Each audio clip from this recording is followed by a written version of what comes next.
Hello and welcome back to the Winter Wellness Expo of the Henry Herald, Clayton News, Jackson Progress Argus, Rockdale Newton Citizens Wellness Expo virtual event presented by Southern Regional Medical Center. I'm Kim Golden-Benner, Director of Business Development, Marketing, and Communications here at Southern Regional. Today, we are happy to bring you important information on topical health subjects in a virtual format. And while we're moving more and more towards personal events, we wanted to continue this in a virtual format for you to have access to. We know that health information is still top of mind, which is why we're so excited to be here today to talk about some of these key health concerns. On today's segment, we're thrilled to introduce speakers that will share important information with you on COVID vaccination, with the Clayton calling the shots, get out the vax. We're also going to recap some of the highlights from the previous wellness expos on bariatric surgery, how to be on a healthy plan to wellness and deal with the temptations of the holiday season. We'll look at emergency medicine. We all know that ERs get busy, so let's talk about the process in an ER. What should you expect? How can you judge when something is truly an emergency? We'll take a moment and talk in internal medicine about the tips on becoming a healthier you that will touch on reducing your risk for diabetes, controlling your health destiny, and making positive choices to being a healthier you. We're also going to offer you some insight into orthopedic surgery, getting you back to being you, recovering from injury or degenerative issues. Before we get started, let's take a moment to thank our presenting sponsor, Southern Regional Medical Center, as well as our supporting sponsors and preferred vendors, including Healing Rise Up, Henry Herald, Clayton News, Jackson Progress Argus, and the Rockdale Newton Citizen. If you have any questions or topics that you would like to see covered in future events or other issues of concern, please feel free to email us at events@scompapers.com. We will make sure that you receive answers and feedback. You can view this event in its entirety or watch parts of it that are of particular interest to you, starting today at thehenryherald.com, newsdaily.com, jacksonprogressargus.com, rockdalenewtoncitizen.com, and for the next few months at thewellnessexpo.com. Now I'd like to introduce Dr. Lisa Eichelberger. Dr. Eichelberger is the Dean Emerita of the College of Health at Clayton State University, where she has led the department for more than 16 years. In her role, she oversees the nursing, dental hygiene, healthcare management, and health and fitness management educational programs for the university. She's also professor of the university for both undergraduate and master level classes. Dr. Eichelberger received her Bachelor of Science in Nursing, a Master of Science in Nursing, and her Doctorate in Nursing degrees from the University of Alabama at Birmingham. Dr. Eichelberger was the lead collaborator on a federal HRSA grant, Health Resources and Services Administration. It's a grant that led to Southern Regional and Clayton State University receiving nearly $1 million focused on increasing the COVID-19 vaccination rates in Clayton County. To that end, Dr. Eichelberger has taken on the lead as Executive Director of the grant, known as Clayton Calling the Shots, Get the Vax Out.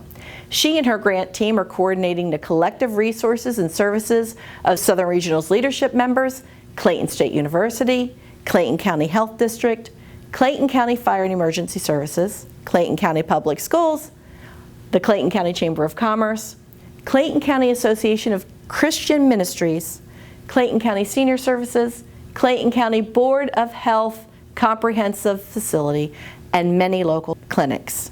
Good afternoon, Dr. Eichelberger, and thank you for joining us for our final episode of Virtual Wellness Expo. Well, I'm so glad to be here. Thank you for inviting me. Thank you. So we want to talk today about the incredible HRSA grant that you penned. You wrote this thing for Clayton State and Southern Regional as a partnership with the entire goal of getting more of our county residents vaccinated against COVID-19. And I mean, I know I've been in on this from the beginning with you, right. So helping to pull data and all that good stuff. So tell us about, why did you why did you want to go on this mission? Because I know that this has been a passion for you. Well, first of all, I just want to say I did not write it completely by myself. I had lots of people to help me, mainly Dr. Victoria Foster, who is the head of the undergraduate nursing program at Clayton State University. When I first heard that HRSA was offering $121 million grants to help communities primarily that were underserved or that had low vaccination rates, I immediately thought about Clayton County because I knew that our vaccination rates were lower than what they needed to be. And although the time span was very short, we only had 2 weeks to do it, and I've written and gotten several HRSA grants, and I knew what a challenge it was. I asked for volunteers at Clayton State to help me do this, and Dr. Foster volunteered. And so we worked together along with our other colleagues at Clayton State and here at Southern Regional to pull this all together. So it was a Herculean task, and I had lots of help. But when I heard that the White House and the Biden administration was putting all of these funds toward making this a reality, I just felt like that this was something that we had to do because I knew of the tremendous need here in Clayton County. Yeah. And so I thought we at least have to give it a shot. You know, there were hundreds and hundreds of people that applied for this grant. And so for us to be awarded this grant, it was really incredible.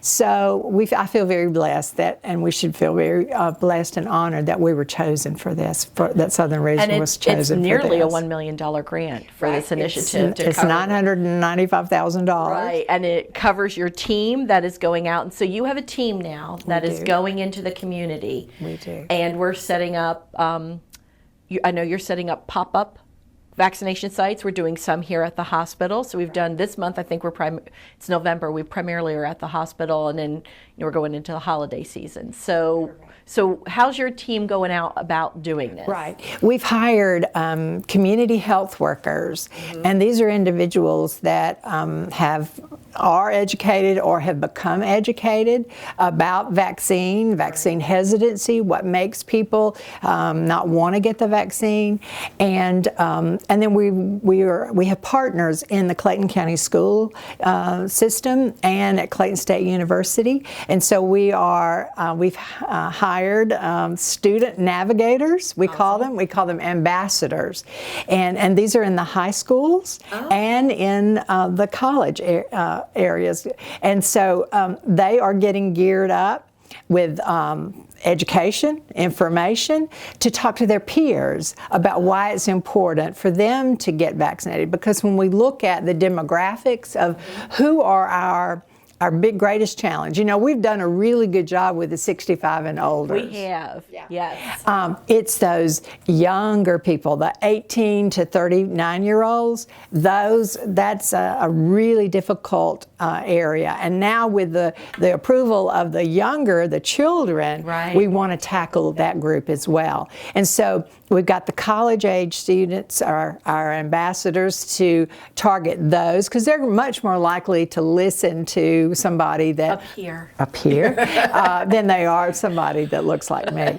So we've got those college ambassadors that will work with them, and then we've got our high school students that are going to work every day in their high schools to champion that. And these are leaders in the high school that are saying, hey, it's cool to be vaccinated, and help with that. So we're excited that we're going to be using people here in the Clayton County community to get people vaccinated. So there is hesitancy issues. And I know one of the things that the team has done is create a survey monkey on hesitancy. What is making you hesitant?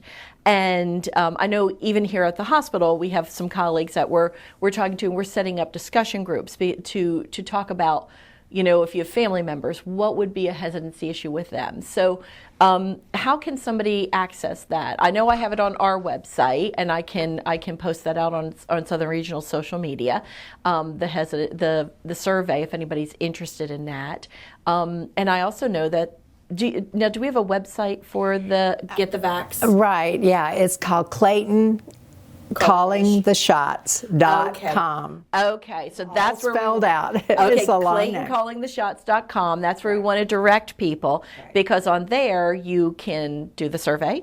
Right. And you can get to the link to schedule an appointment. Correct. At the next clinic. That's right. And you can find out the location of vaccination clinics. And our goal is to work with the health department as well as the Clayton County Public Schools to find out where they're doing their clinics too. We're not there yet to have a centralized calendar, but that is one of our goals we're working on. And I know you just talked about you're looking at one of your target areas is College Park. So the goal is you're not just always going to be here in Riverdale at the hospital or over at the university. The goal is to get out. Absolutely. We want to partner with anybody that's interested in having a vaccine clinic.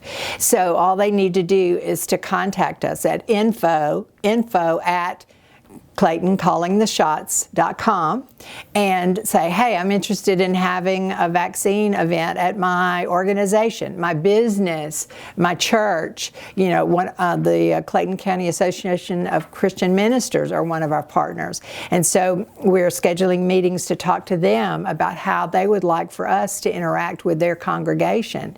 And so we want to go to churches and set up vaccination clinics at their churches, businesses, as I said, cities, any of the cities in Clayton County. So basically you're taking the vaccine to them, making it as absolutely easy as possible to come in and get the vaccine.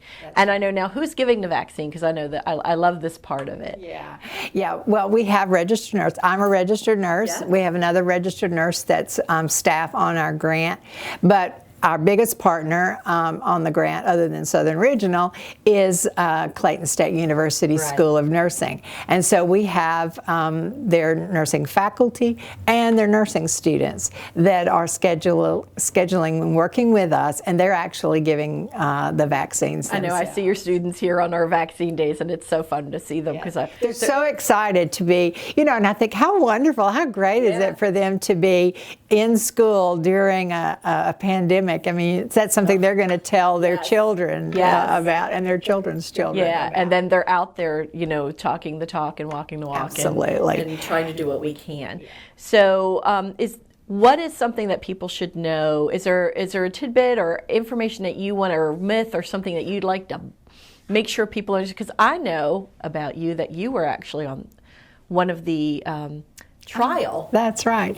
You had opted and put yourself out there, and you were one of, I don't know what to call it, but one of the individuals that was, before any of these vaccines were approved, you were one of our trial vaccinated individuals. That's right. I wanted to be involved in and helping, as a nurse scientist myself and nurse researcher. I believe very much in the power of research, and so I wanted to help as well. And so I was one, and I'm still in the Moderna trial. There you go. For Moderna, and so I got. I didn't know whether I got a placebo, which is, saline, or whether I got the vaccine. And many, many months before the vaccine was approved, turned out I got saline. I didn't get the real thing. But they did the reveal as soon as it looked like they were going to approve the vaccine early. And then I was given the vaccine. But I made a commitment to be followed for 2 years. Right. And so I go in for monthly blood draw and analysis.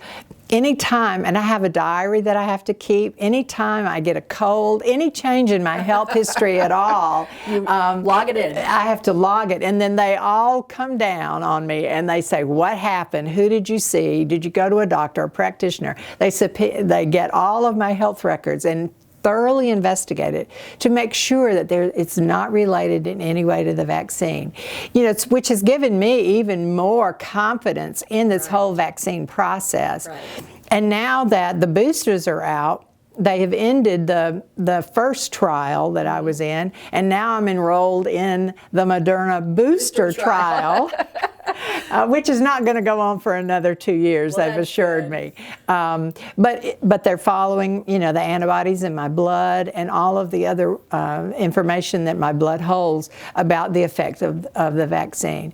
But it has really, it's really helped me, and it has given me even stronger faith in our system because of, I developed a backache while I was on the trial, and it was not related at all. I have an old back injury, but they thoroughly investigated that. So I think people should be reassured at how closely the FDA follows these clinical trials. Right. And I was just happy to be a part of helping. And I think that gives you a different perspective than somebody on the street, because you have been through the entire thing. Right, and I know how rigorous everything is followed. Right.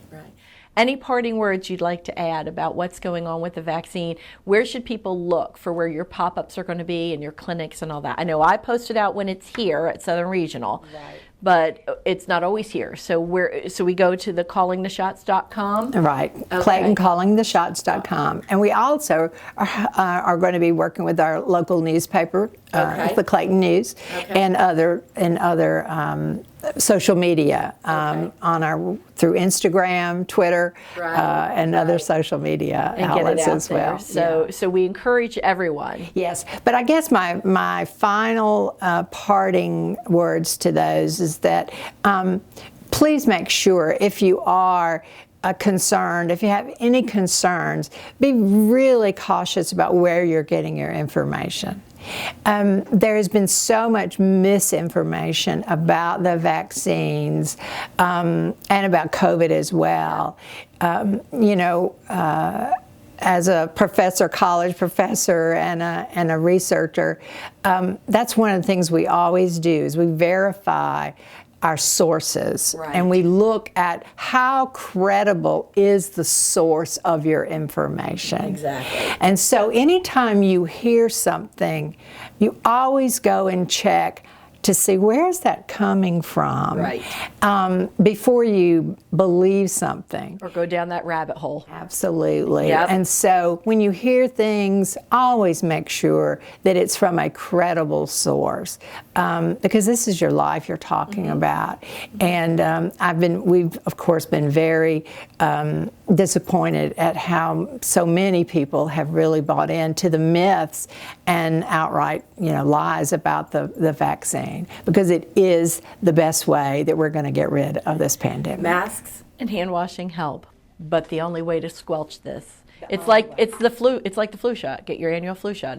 We're going down that same pathway. It's going to be another annual shot that we're going to have to get. And it's the way for us to stop the mutation of the virus, because we thought we were done with this, and then Delta hit. And that's a mutation of the virus, which we could have stopped, if we can stop the transmission. And in all honesty, from the hospital perspective, we were harder hit with patients with the Delta variant. Absolutely. We had more patients with that variant than we did with the first one, and just as ill. So you're right. The only way to get this under control and get our lives back. We're not going to eradicate it, but to live with it in harmony is to get your vaccine. So thank you so much for taking the time, educating us, and also thank you for being a trial participant. It really does make a difference for everybody. Thanks. Thanks for having me. Thank you, Dr. Eichelberger. You have given us such valuable information and the importance of getting the vaccine. Thank you for all you're doing to help this county get on track. We'll be right back for a message from our presenting sponsor. For 50 years, Southern Regional Medical Center has provided health care to the Southern Crescent communities. We've changed a lot, and today we're ranked as the #3 top large hospital in the state by Georgia Trend magazine. Check us out at southernregional.org. Welcome back. I'm Kim Goldenbenner, Director of Business Development, Marketing, and Communications at Southern Regional Medical Center. Before we head into our next segment, I want to remind you that you can watch all or part of this program at your leisure after today on thewellnessexpo.com.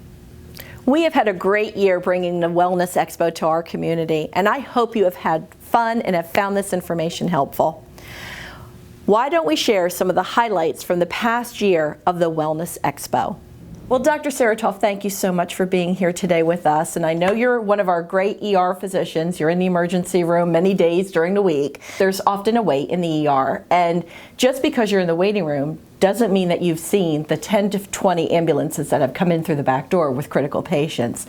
So what's the process for seeing patients and how that all plays out? Sure. Well, I'd like to start off by saying it's my pleasure to be here, Ms. Goldenbrenner, and thank you so much for having me. I think at this point in time, certainly in the past year and a half with the way COVID has affected things in the healthcare system, we all in the medical community and in the patient community are in waters that have previously been uncharted. Right. No one has experienced this for literally a century, so we're all navigating this together. What I would say is that in the emergency room, we're ethically and legally bound to see all patients, all comers who present to the hospital and present to the emergency room with a request for an emergency evaluation. And we are very happy and very privileged to do so. I think what happens, though, is unfortunately you experience bottlenecks in terms of the volume of critical patients that we've had because the number of heart attacks, the number of strokes, the number of traumas, the number of sepsis or really bad infections has not diminished. In fact, they almost seem to have gone up paradoxically. Right. So we're seeing all these critically ill, critically sick patients, and when you have unlimited needs and limited means, that creates an issue with flow and throughput. But I would like our patients and our community to know we are working as fast as we can, as diligently as we can, and as thoroughly as we can, but there's only so fast that a human being can go before an error is made, so we really do have to walk that fine line between quality care and expedient care. Right. And there is I don't want to say that we do have like a triage, so we look at when people come in, you may sit because you have a rash or something like that where you're going to take the critically ill patients first. So if you come in and present that you're more sick than someone else, you go higher up on the list to go be seen. Yes, that's absolutely correct. And waiting is incredibly frustrating. It is. Nobody likes to wait. When I see my own personal physician, I might wait for a half hour to an hour, and it's just, very vexing and very difficult. But in the emergency room, we always have to see the sickest people first. Right. And a lot of times those really sick people don't come in through the front entrance, they come in through the ambulance. Right. And I think sometimes a patient in the waiting room or a family member in the waiting room may not appreciate that all the critically ill sick patients are coming in through the ambulance, and they have to be seen first because something awful will happen. Right. They'll have a stroke, Yeah. they'll have a heart attack, they are having those, or they'll die, God forbid. And Exactly. These are time-sensitive conditions that require immediate response and an immediate evaluation, which we're happy to provide. And Southern Regional is an accredited chest pain center and a stroke center. We are a chest pain center and we are a stroke center. We have a terrific group of interventional cardiologists who treat all cardiac conditions up to and including STEMI, which is the worst form of heart attack. Right. And we have an excellent stroke program here that's coordinated between the emergency department, the internal medicine department, and stroke neurology. And we really do deliver top-notch stroke and cardiac care. We've received a number of awards for both, so I do know that that's very true. Dr. Tuggle, thank you so much for joining us today. We are really appreciative of having you and you imparting some wisdom on us about weight loss and obesity and how extra weight really is not healthy for you. 31.6% of us are considered obese. We have too much weight on. So what are some tips that you can share with us and to help us, for those of us who want to just lose a few pounds or really need to lose weight? Even if you really need to lose weight, you should start somewhere. So what are some easier tips or meal planning, or what are some things that you can share with us that would help get people on the right track? Of course. It sounds like an easy thing to address. Don't do this or do more of that. However, a lot about what we eat or what we don't eat is based upon our perception of what we believe is healthy, what we believe is affordable. So I think the first thing, if you're going to consider changing your behavior to help adjust your weight, is to really take a list and introspection about what are you doing? Write down the types of foods you're eating, write down how many times you're eating out, write down even the calories that you drink. Oftentimes people don't realize that there's a lot of empty calories in beverages. And beverages do not make you full. It adds flavor to your meal, but one soda could have 40 grams of just sugar in it. And that's just the soda. That doesn't include the spaghetti you had with the bread and the dessert. So I think the first thing people need to do, in order to know what to change, you have to know what you're already doing. So instead of just throwing a tip, you got to see, because everybody's tips are going to be different. So it's really just saying, I want to make a change today. Let me start by just taking an inventory about what are my habits, what are things that I feel I should change or need to decrease or increase before implementing anything. So it's really just figuring out, where are you in this journey? Got you. So like fried cauliflower, even though it's a vegetable, probably isn't good for you. Not for every day. Not for every day. It's better than probably fried butter, but you know, it's not. I would not recommend that for an everyday food. So speaking about vegetables, how many vegetables should you have? Like, you know, you look at a plate of fruit. Is having too much fruit a bad thing? Like, you know, where should you go with something like that? So the recommendation is 3 to 5 fruits and veggies a day. Now, you're going to find different articles that say 6 to 8 or even higher, more veggies than fruits. There are certain fruits that have more carbs or sugars in them. So the lower glycemic fruits would be your berries and your apples. Really depending on what your individual health needs are would depend on how strict or how picky you need to be. So if you're a diabetic, you probably need to watch out more for the citrus and the melons and the peaches. Those have a lot of high sugar content. Gotcha. If you're someone who's really trying to watch your carbohydrates, the same thing. But you also have to consider how much is a serving, and that varies. And again, we really need to start doing more research so we can know exactly what we're doing. But what's also interesting, even given our best efforts, let's say you became a vegan, you know, a vegetarian, the way that our food is even cultivated and grown, it doesn't even have the same amount of nutrients that it did 50 years ago because we're stripping the soils. So there's so many things to consider, and even if you were to eat all the fruits and veggies that you could, most people still need to supplement with vitamins because they're just not getting enough. So it's a little complicated, but you really just kind of need to do a little research, but try to get in as much as you can. So it's like going to your local farmer's market kind of thing better than going to a huge grocery store? And would you get better homegrown? Is it better to buy local? I mean, I don't know. I'm just curious if will the soils be better there?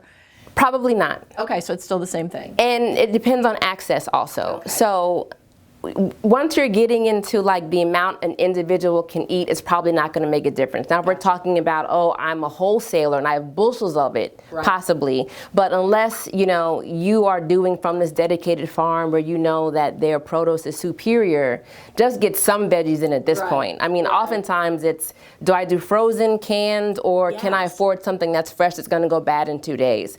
So often you got to figure out what fits into your lifestyle. Okay. All right, because I know we always eat fresh vegetables. So, you know, I do the steaming or we eat them raw. So thinking that's better. That's ideal. Okay, oh good. Frozen is almost as good as fresh, usually because they just quick freeze it. Yes. Canned is should be your last option. Because of salt. Because there's preservatives and salt and such. But frozen, it lasts longer and has just about as many nutrients as fresh. So that is a very good option. Yeah. So we know that spring is here. It's a perfect time to make some really good healthy choices. And what are some tips that you can give our public about things that they can do? I mean, we've got better vegetable selection now. There's all kinds of things going on. So what are some good tips that you can give us? Well, as the weather starts to get warmer, you definitely want to start doing more physical activity. Being outdoor is very important. It's a good source of making vitamin D, which we know is really important for our immune system. However, we do have to know that because pollen season is here now, if you are somebody who suffers from asthma or seasonal allergies, you might want to consider have proper medication in case you start having some of those symptoms from allergies. Yeah, you know, in Georgia we've got that, I like to call it the yellow scourge, the yellow pollen so we have a lot of people. So if you have COPD or something like that, this is going to really affect you. Correct. You definitely want to have some medication, maybe talk to your healthcare provider and make sure that you have anything in case you have some symptoms. Now that we are masking all the time and still masking probably most of this year, is that something that would actually help you when you're outside? Yes, it can definitely protect you. However, we know that there's always particles that can go through the mask. So you want to make sure if you're somebody who has a very severe reaction, then you might want to have something in case of. Awesome. So I know that at least in the communities that we serve around here, diabetes is really prevalent. We have a high amount of diabetes in America, but especially in our counties around this area at Southern Regional and Clayton County. So what advice do you give to patients to help them reduce the risk of diabetes or pre-diabetes? What are the things that we can do, the steps that we can take now to reduce our risk, or then if we get diabetes, how to manage all that? Perfect. That's a great question. Well, the first thing that we have to know is that diabetes is a condition that is characterized by abnormal metabolism of your carbohydrates. So you want to be well educated about what are carbohydrates and how much of those are you eating every day, and if you're eating the proper carbohydrates. In general, you want to make sure that you are eating the least amount of refined grains, refined sugar that you can. Try to avoid any processed food. And definitely physical activity is something that can help you lower your sugar levels without the need of medication. Right. That's really very sound advice, and I guess all those mashed potatoes I eat I need to cut back on, huh?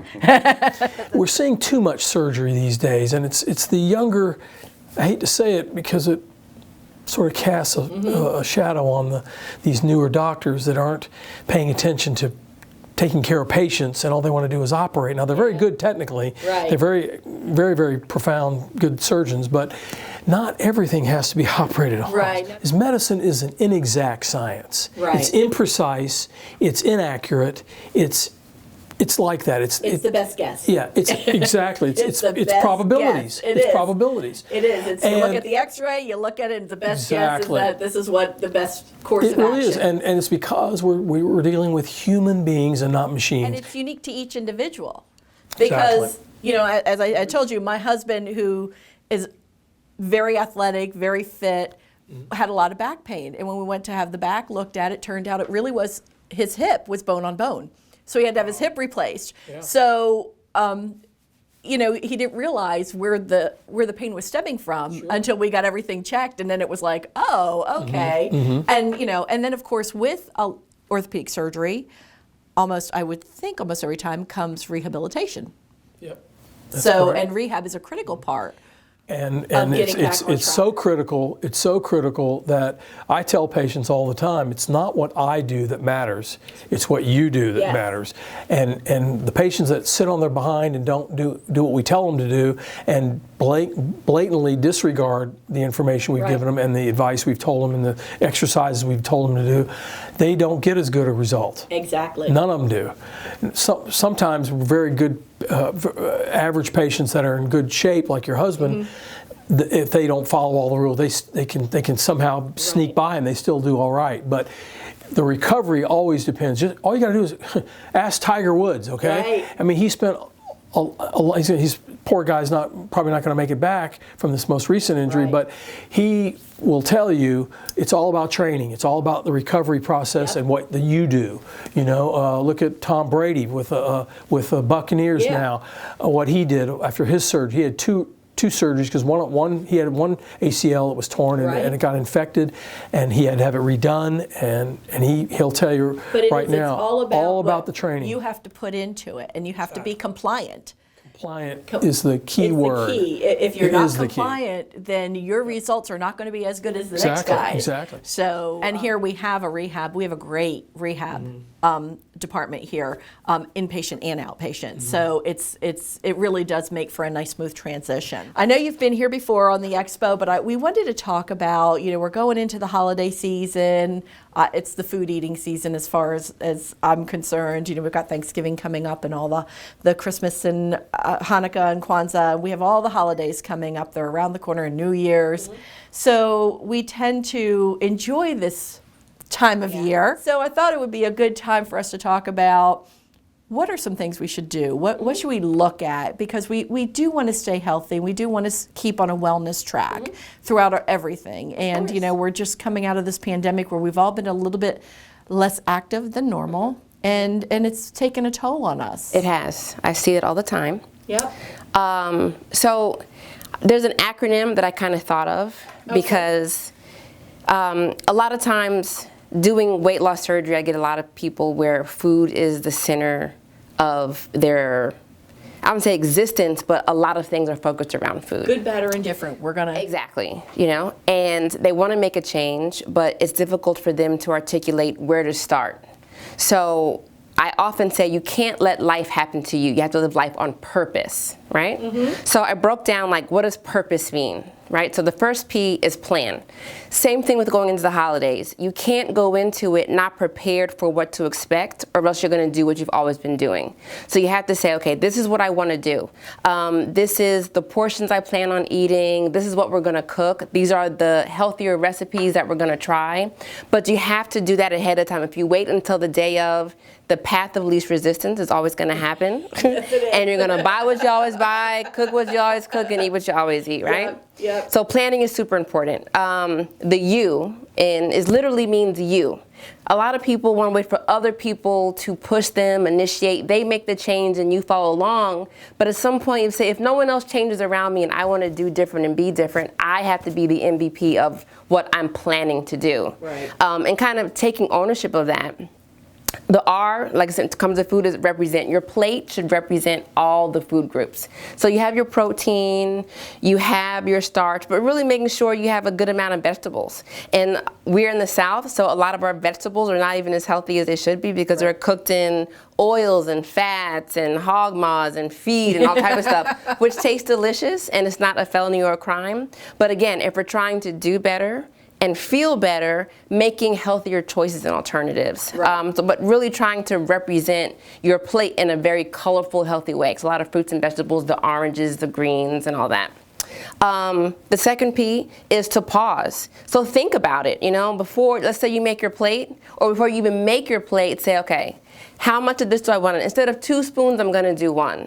Instead of the fried chicken and the fried turkey, I'm gonna do 1, and then I'll do the fish, or I'll do something else, or I'll break it up. But really just hesitating for a moment and make a conscious decision about how you want to proceed with that meal, or even with your dessert. You love the cake, you love the, cookies is your thing. Cookies are my thing. I love sweet potato pie. And I'm weird because I mix a sweet potato pie with my macaroni and cheese. Oh, which sounds that's a double weird. whammy. It's delicious though. Sounds good. But saying, you know, instead of doing that, you know, all Thanksgiving weekends, I'm gonna do that for Thanksgiving and then I'll figure out something else to do the next day. But just making conscious decisions, right?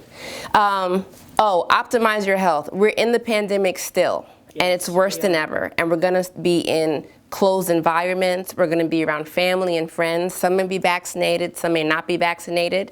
But gearing up to where we're all gonna be in close quarters and hugging and kissing because we ain't seen each other.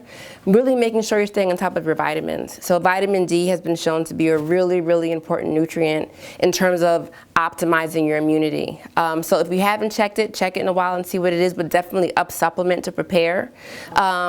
If you know people are not vaccinated, wearing masks is not a horrible idea by any means. Again, everything is your choice, your body, but if you're being conscious, you may want to make sure you're washing your hands more and wearing masks when there's friends of friends of friends of the family who are in, you don't know what their status is. Right. But being a little cautious without being cold. I know it's hard because it's a time to get together and we've been isolated for so long. We have. So I think that's super important.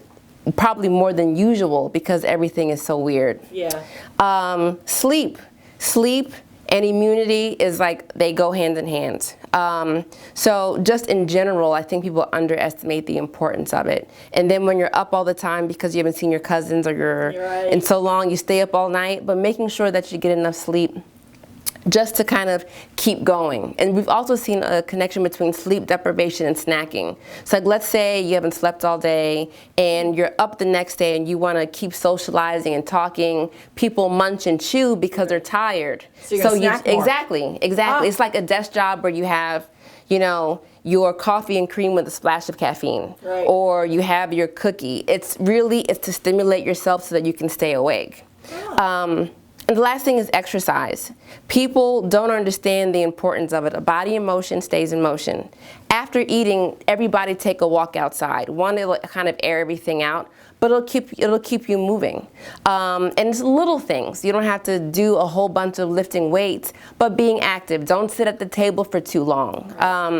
Oftentimes, you know, you'll be full in 30 to 45 minutes, but we languish and we drag it out again for the communal piece of it, but then you start to snack because you're no longer as full. So getting up from the table after the meal and then going outside or sitting someplace and watching TV or playing games, but just kind of keep it moving for your circulation and your overall health.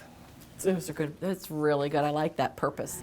We want to take this time to thank all of the doctors who have, at Southern Regional Medical Center, who have given their valuable time and have shared helpful information in their areas of expertise with you. The Wellness Expo would not have been successful without them.